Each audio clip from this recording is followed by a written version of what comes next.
G'day guys and welcome back to Raging Rhino. Alright, if you weren't watching Casual Rage last week, it was Casual Rage 26. At the tail end of that stream, Stig Kenobi, Lost Jedi 22, the Open Airlock Policy, and myself, we all ended up having a really good roundtable conversation about The Mandalorian, about the state of Star Wars, the state of the lore, the state of the continuity, all of the little bits and pieces. There were some nitpicks in there, but there were some legitimate things that is going on that we've noticed. Now, I wanted to cut this out and put it out into a few videos. The reason why I'm putting it out in a few videos is because the conversation went for about 40 minutes. So there's going to be 4 10-minute videos roughly that you'll get to watch. They'll all be in sequence, part 1, part 2, part 3, and part 4. So you'll get to see all of that. Now, I did want to edit them quite a bit, actually, but with how much there is, it's just going to take too long. And for what they are, they're literally taken from a stream. So for what they are, I didn't really want to put too much effort into the editing process because I am doing my Disney Star Wars continuity series for The Mandalorian. So that is what I'm concentrating on putting a lot of my effort of editing into right now. And pretty much we talk about the same things that we talk about in this, just I'm putting it in that format. Now, I also want to point out that at this time of the stream, it was 4 o'clock in the morning for me. I do have a lot of ums and ahs, and these are some of the things that I wanted to edit out, but it was just going to be too hard. I also wanted to put images in so that it makes it easier for anyone watching, doesn't know what episode we're talking about or what moments we're talking about and how it contradicts other moments from other episodes and things like that. So I wanted to put that in as well, but again, I'm just going to put the stream out there. It's just going to be how you would see it as a stream, and again, I hope the message gets across in what I'm trying to say, especially myself. I think the other guys do pretty well of just getting their words out. But again, it was really early in the morning and I apologize. So please forgive me for that. Anyway, if you like the video, please don't forget to give the video a like. If you've got anything to say, you disagree, you agree, you've got any points that you want to make, please let me know in the comments below. And share the video out there as well. That always helps. So thank you everyone out there who has been doing that. And enjoy. Fade in. But yeah. Okay. Oh, I just want to go back to The Mandalorian really quickly. We're just going to have a bit of a discussion here and then we'll start wrapping it up. But take a shot. No. I want to give you one example in regards to the bad writing of The Mandalorian. For 4 episodes of the first 4 episodes of, I think it's 4, of season 2, the Mandalorian is trying to find Jedi. To find Jedi, he apparently needs to find Mandalorians. Well, what a contradiction that is, because he doesn't need to find Mandalorians to find Jedi. But let's put that aside for a second. He finds Mandalorians by mistake, but the plot needs to be able to be pushed forward. So what they introduce is a mechanic lady on Tatooine that knows an ant person, that knows a frog lady, that has a husband, that can point him in the direction of a bartender, that can point him in the direction of some pirates, that don't lead him to Mandalorians. No one that he came across knows where to find Mandalorians. Well, they may have showed up on that. They may have seen them, but they don't know how to get to them, right? I thought the frog lady, she was doing dealings with the Mandalorians with her husband or something, but the husband just points them in the direction of a bartender, that points them in the direction of some pirates, that basically tries to kill him for his Beskar, and Mandalorians just so happen conveniently to show up. Well, is that good writing? I'm sorry, but Well, that's what Disney has done to the Star Wars universe, though, that they've shrunk the galaxy. Yeah, they have. Well, it doesn't. It's even more stupid than that, because if you're looking for a Jedi, wouldn't you just contact Luke? I don't know, Skywalker. the Republic? Yeah.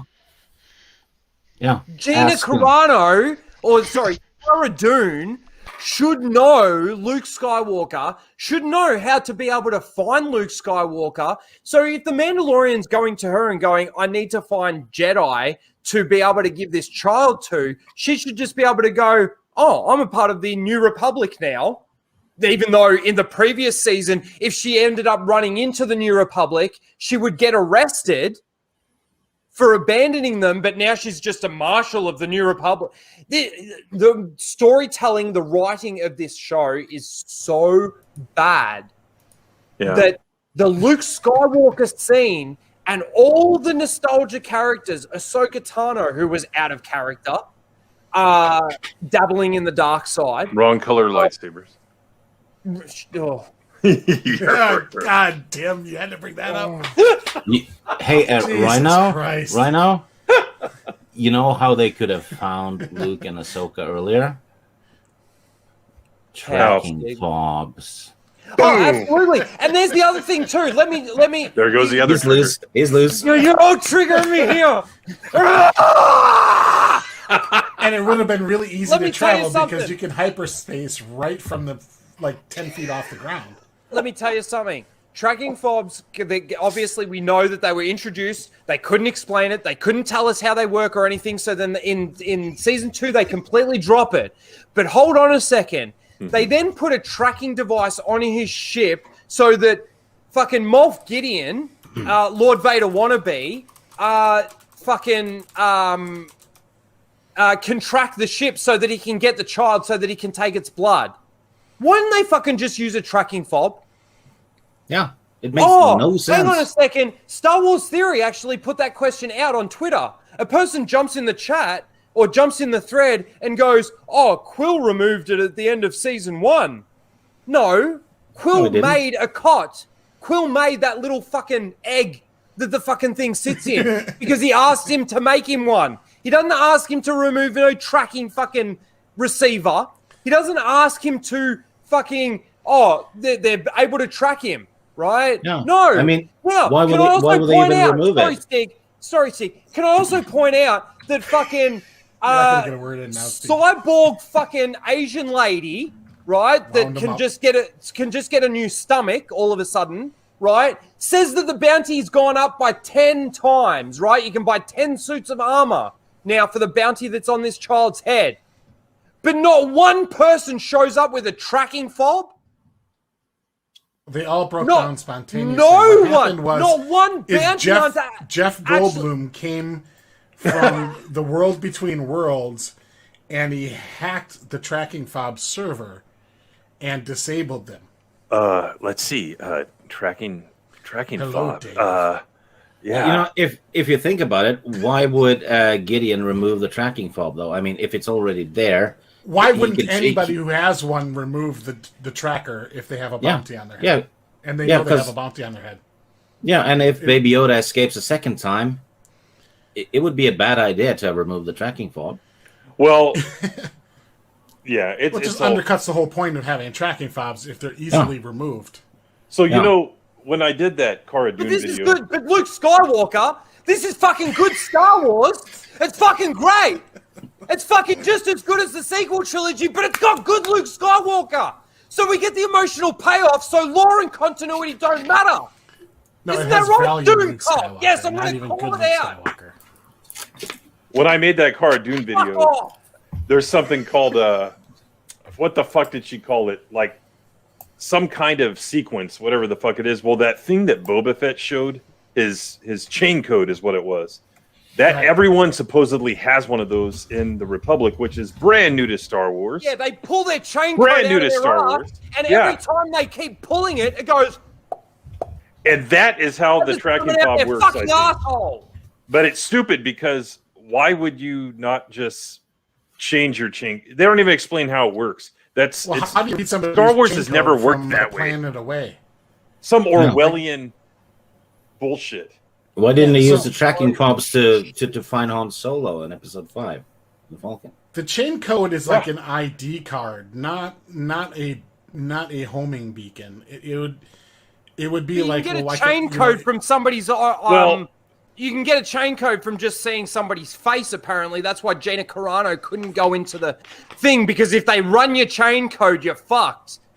Yeah, it's fucking stupid. And the Mandalorian can put his face in front of a fucking Imperial scanning device, and he can just get whatever information he needs. He can actually pinpoint a ship that's in movement in fucking space, because he can scan his fucking face in an Imperial fucking computer, because their security is that fucking bad. You just the need to Empire pay. is never this Well, their bad. computer security is so bad that not only can anybody log into the God. device, everybody who can log into that device has access to all the available information. There's like no security layers at all. Yeah.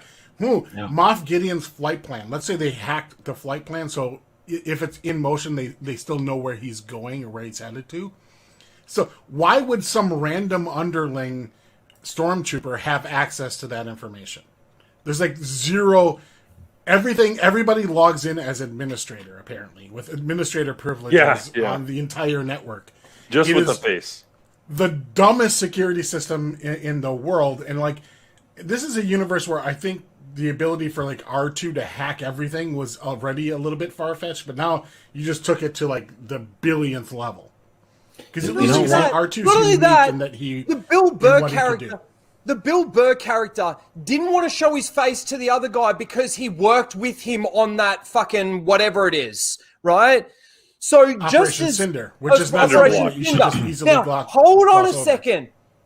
He then walks in to save him, with his helmet off and everything, revealing himself, which he was so afraid of to do that he was ready to abort the mission, right? And then when they sit down to have a drink, he mentions the one thing that he was afraid of him recognizing him for. Yeah. Is that good writing?